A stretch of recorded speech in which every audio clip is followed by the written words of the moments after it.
The Steelers' offense is showing signs of life. Is it just in time for a second-half run, or too little, too late? Welcome to the Steelers update from PennLive, where we keep track of all things Steelers, so you don't have to. This is John Lucy reporting. Don't look now, but the Steelers' offense, once given up for dead, may just have something going. The running game, particularly the hole-hitting pop of undrafted Jaylen Warren, is chewing up clock and yards. Much-touted number 1 draft pick tackle Broderick Jones is making a strong case to be installed as a starter, albeit at right tackle, for the second half of the season. Offensive coordinator Matt Canada came down from his perch in the coach's box to better communicate with players on the sideline.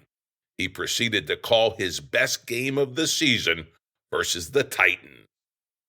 Much like manna from heaven, receiver Deontay Johnson ended his near 2-year touchdown drought on a perfect Kenny Pickett pass in the fourth quarter to overtake Tennessee.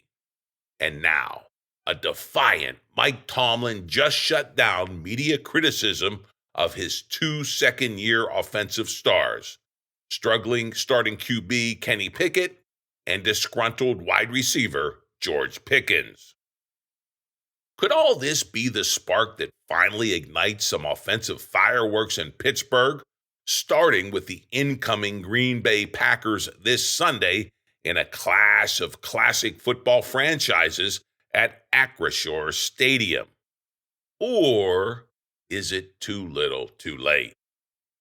Well, by comparison, the stymied Steelers still appear to be laggards in their own division. That's the loaded AFC North, where every team is currently a playoff contender. The Baltimore Ravens are ruling the roost at the top with a 7-2 record. Yeah, but one of those losses was to the Steelers, and that's nice. Still, quarterback Lamar Jackson and the offense are hitting their stride, and the defense is rising up and clamping down for the stretch run ahead. Everyone else in the North is 5-3, but the stories behind those standings are vastly different. After another slow start to the season, Joe Burrow and the Bengals are again looking like the AFC power they've been these past few seasons. Another Super Bowl run is in their sights. Even in downtrodden Cleveland, Myles Garrett and the defense are swarming, and high-priced quarterback Deshaun Watson is back under center and trying to find his sea legs as the starter. And that's following his extended NFL ban for bad behavior with female massage therapists. So, where do the Steelers fit in? Many in the national media insist they don't. The main reason for this, according to the negative national narrative, well, it's Kenny Pickett himself. Potent pigskin pundit Colin Cowherd seems to be making a career out of picking on Pickett. In his latest anti-Steelers screed, Cowherd is totally writing off Kenny as well as his team because he says the Steelers refuse to see what's clear to the rest of the NFL, namely that Pickett's not the guy. Quote, nobody thinks Kenny Pickett's got the arm, the juice, the it. Nobody, because he doesn't, Cowherd bellowed. Well, similar criticism of Kenny and questioning of the sustainability of his starting role are also dominating the sports talk airwaves in the 412 area code. But when a Pittsburgh reporter dared to question Kenny's quarterback competence in the first 3 quarters of games at a testy Tomlin press conference on Tuesday, the loquacious coach retorted with a full-throated statement of support for Pickett, particularly his penchant for fourth quarter heroics. Quote, what's his rating in the fourth quarter? Tomlin shot back. Well, just ask it from that perspective. He's awesome in the fourth quarter. Man, he rises up in those moments. He wants to be the reason why we're successful. He prepares his tail off. In some instances, when people run from challenges, he runs to challenges. So that's why his performance is so good in the fourth. Those other quarters, we'll work on, unquote. Wow. Talk about a coach signaling his full confidence and steadfast support as a way of sparking his beleaguered quarterback. If you're Kenny Pickett, that's got to feel great. More importantly, it's got to get you fired up to prove worthy of your coach's constant belief in you. Now, let's see if it works. But Tomlin wasn't done destroying those negative media narratives and having the backs of his young offensive players. This after the much praised George Pickens came under media scrutiny for his down-in-the-mouth behavior on the field and then posting "Free Me" on Instagram while deleting his Steelers mentions, all in wake of teammate Deontay Johnson snagging his first touchdown since the Ben Roethlisberger era in the Titans game. Pickens, meanwhile, was mostly shut out by Tennessee last Thursday. The latter caught 2 passes for -1 yard in the 20-16 come-from-behind Steelers win. Pickens' poor personal production seemed to outweigh being happy for a teammate and enjoying a Steelers victory. In short, he looked selfish. With the Pittsburgh media on watch over whether Pickens could be the second coming of a gifted pass catcher but a social media clown such as Antonio Brown, a tart Tomlin shut it all down as press-contrived reality TV. Quote, "It's like reality television the way you guys follow social media and write stories about it," Tomlin said. "I know it's a cute story for you guys, but it's a pebble in my shoe, to be quite honest with you, in terms of the things that I have to do in an effort to get this group ready to play this week," unquote. Tomlin tried to turn the Pickens controversy from a problem into a positive, going on to say this, quote, "He wants to be significant. He wants to be a reason why we are successful. I don't begrudge that. I want guys who want the football. I want guys who want to be central reasons why we are successful. So that's a non-issue, to be quite honest with you," unquote. Well, perhaps it will be the non-issue that Tomlin says it is. Well, until the next time Pickens doesn't get the football, we shall see. Still, Tomlin's very purposeful and public display of squelching these media fires by passionately backing 2 of his most consequential and controversial players could be the rallying cry these 2023 Steelers and this offense needs. If offensive output continues to pick up from the positive signs seen last Thursday night, Tomlin's actions this week could be seen as a turning point, and one that comes just in time. For beginning on Sunday versus the Packers, these Steelers have little margin for error in their red-hot, highly competitive division. They absolutely must have this win on Sunday in order to go 2-1 on their current 3-game homestand. That's because 6 of their final 8 games are on the road. Above all, they'll face all 3 of their powerful AFC North foes in highly hostile environments. Plus, those hard-to-beat Bengals will also come calling at Acrisure as well, and it occurs on the night before Christmas. This brutal test presented by the best division in pro football will determine whether the Steelers really belong or not. A passionate coach's words can create a spark, but it's the players who must carry the fire.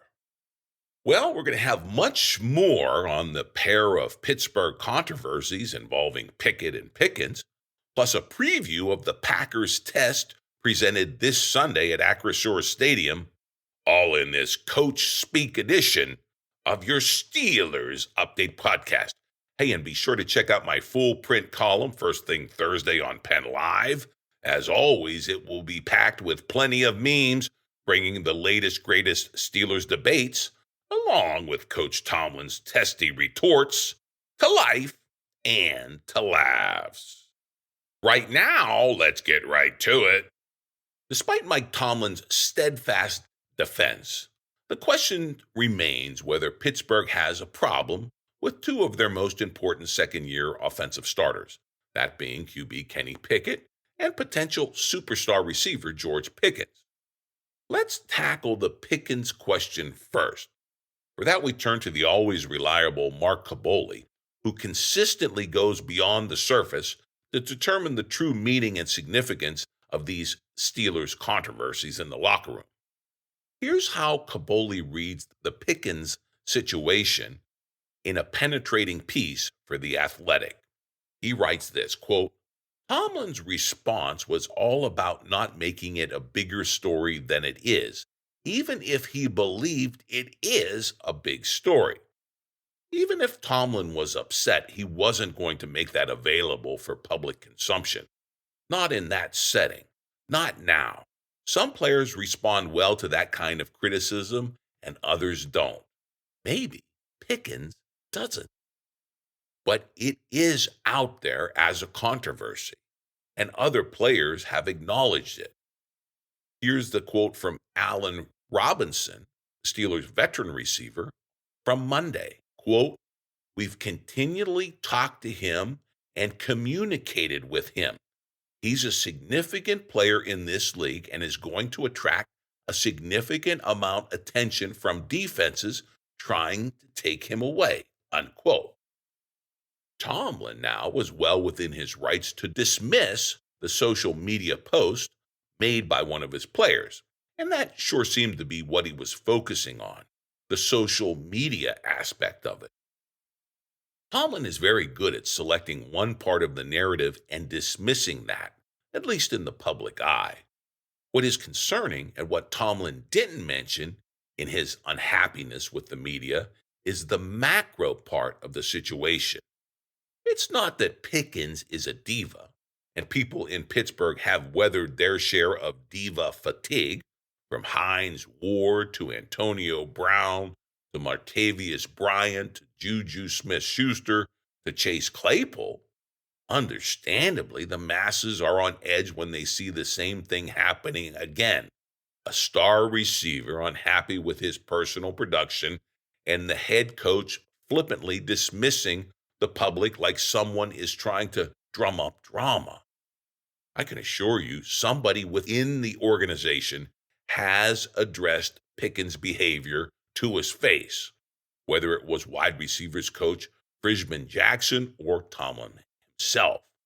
There is just no real benefit to making that public knowledge. I get that. You should get that.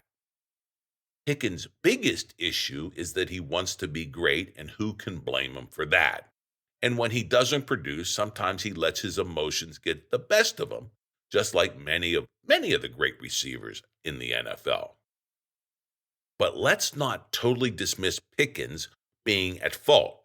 There is plenty of blame that should be heaped upon Pickens for another reason that doesn't involve a social media account.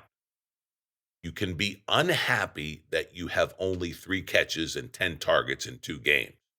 You can be upset when you have 1 catch and lose the game. What is unacceptable is what we saw on the field in between plays against the Titans. A total lack of respect for his teammates. Pickens needed to be consoled on the sidelines mid-game by offensive coordinator Matt Canada because his quarterback threw a bad ball.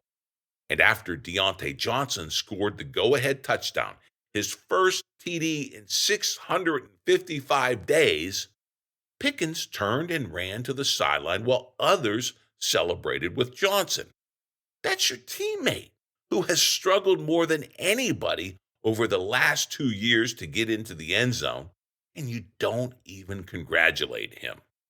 Your quarterback, who has also struggled, made a spot on throw, and nothing from you?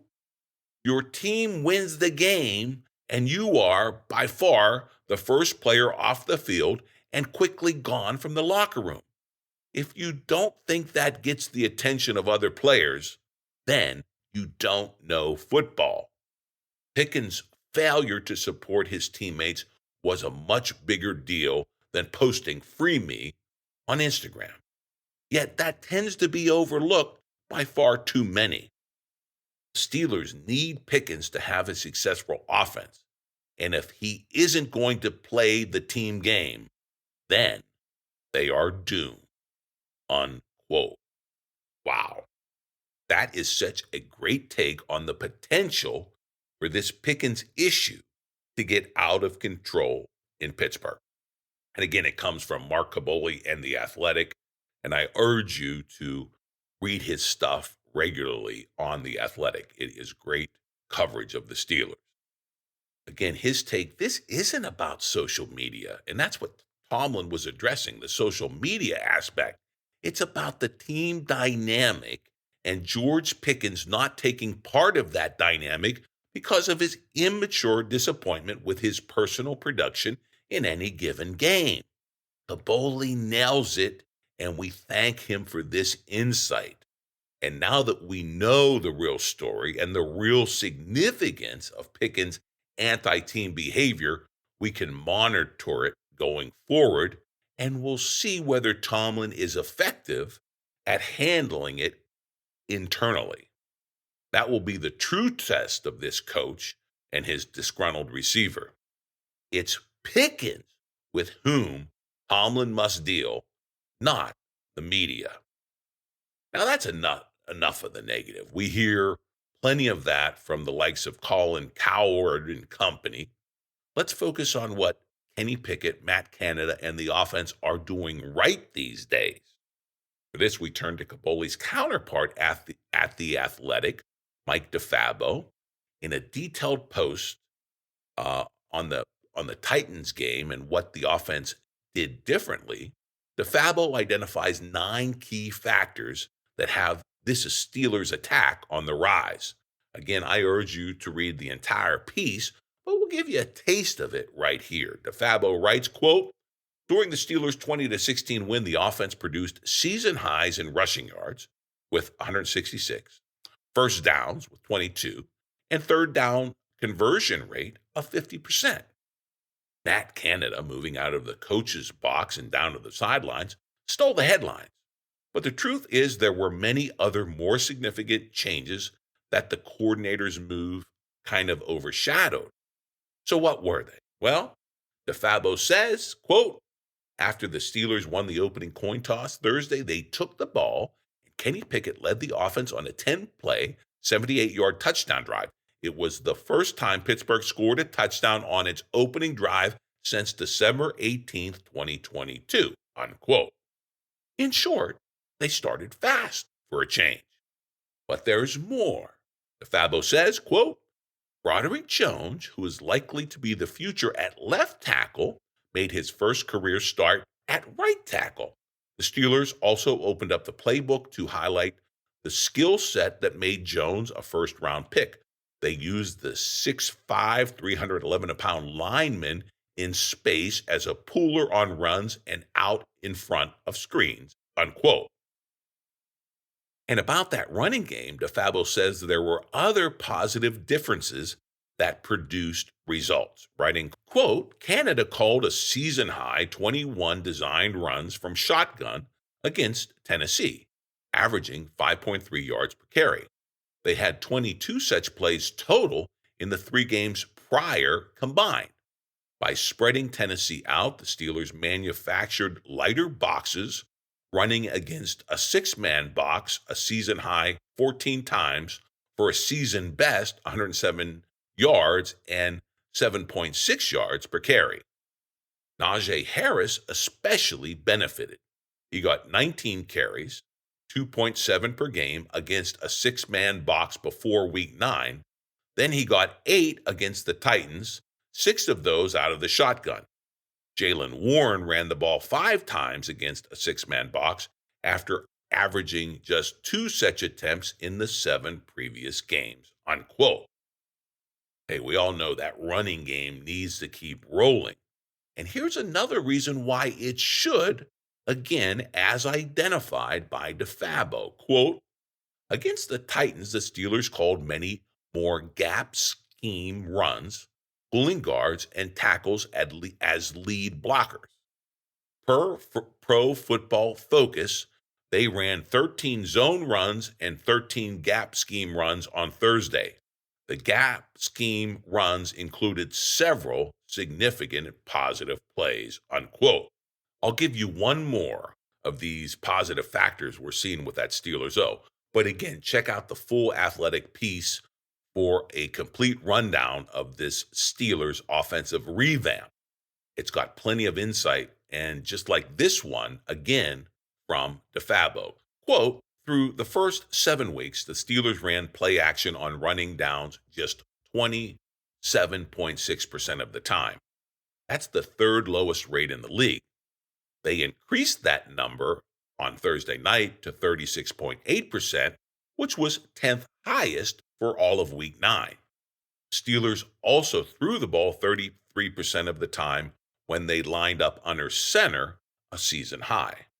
Part of that is because the Steelers established the run to make the Titans respect it, but they also broke away from all their tendencies established through the first 7 games, unquote. Ooh, I'll tell you, you're getting into lots of details there with DeFabo and his breakdown of the offense and what we saw differently against the Titans, and hopefully going forward. Let's hope these key offensive improvements signal a sustainable Steelers attack going forward. In that AFC North, they are going to need it. But first up, before the Steelers face that division gauntlet, they must deal with Green Bay. So what will they face this Sunday? For that, we turn to Adam Bittner and the Pittsburgh Post-Gazette, a pair that always provides us with a great pregame preview. Well, it turns out Kenny Pickett isn't the only QB on the hot seat. The Packers' passer Jordan Love is under intense scrutiny in Cheeseland. Bittner writes this, quote, the first-year starter has been ordinary to this point in 2023. Through week 9, he's completing just 59.6% of his passes for an average of 6.6 yards per attempt and has 12 touchdowns against 8 interceptions. That's not the best ratio to go with a passer rating of 81.9. Love is no spring chicken either. This is his 4th season in the NFL, putting the Packers under some contractual pressure if they wish to keep him.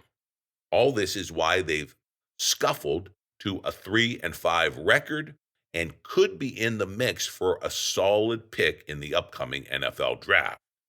All these factors led general manager Brian Gutekunst not to commit to Love as the long-term starter when he was asked about him last week. Instead, he said the remaining 10 games will be crucial in evaluating Love's future, which gives him a lot to play for when he faces the Steelers' defense this week, unquote. In other words, high stakes, just the way we like it in the big bad burg. But in addition to a shaky QB, the Steelers' defense will see a subpar running attack by the Pack as well. So says Adam Bittner, writing this, quote, leading rusher A.J. Dillon has really struggled to find traction. He averages just 3.3 yards per carry and has 0 runs of 20 more yards while getting the bulk of the reps in place of Aaron Jones, who's been battling injury. Jones has a better, when healthy, record. He averages 4 yards per attempt, but he also doesn't have a rush over 20 yards this season and averages fewer than 40 yards per game individually. Love is the only one who's shown a real burst from his QB position. He averages 5.9 yards with 3 longer rushes and 2 touchdowns, unquote. The lesson there is to bear down on Love so he doesn't get loose with his legs. On the other side of the football, the Packers do pack a respectable pass rush, meaning rookie Broderick Jones and the rest of the O-line better bear down in order to protect Kenny Pickett. Bittner writes this, quote, "The Packers' 20 sacks rank in the bottom half of the league, but aren't dramatically behind the Steelers' own total of 26. And they have multiple threats to look out for. Former Michigan standout Rashawn Gary leads the way with 4.5 sacks. Behind him, Preston Smith and Kenny Clark have 4 each themselves. It's been just enough to help a pretty solid group of defensive backs hold opposing offenses to 196 passing yards per game. That figure ranks a solid 9th in the entire NFL. So passing against the Packers won't necessarily be an easy assignment for the Steelers' Kenny Pickett." Unquote. Again, all the setup from Adam Bittner, 2 quarterbacks who are kind of struggling going against 2 pretty solid defenses. And of course, it's a 2-class football franchises clashing at Acrisure Stadium on Sunday. Steelers are obviously out to prove they are on the rise in that white-hot AFC North. It should be a good game, one that could mark an inflection point for the second half that will be a gauntlet for these 2023 Steelers. Hopefully, their best football is ahead, and all that's left to say is go Steelers, beat that Pack. Hey, and yours truly will be at that game to bring you all the best storylines and the hottest takes in next Wednesday's edition of your Steelers Update podcast. So be sure and sign up for the podcast. Get it fresh, steaming hot every Wednesday afternoon as soon as it is off of my microphone. And we'll see you then next Wednesday and give you all the lowdown on what we hope is a high point of the Steelers season by beat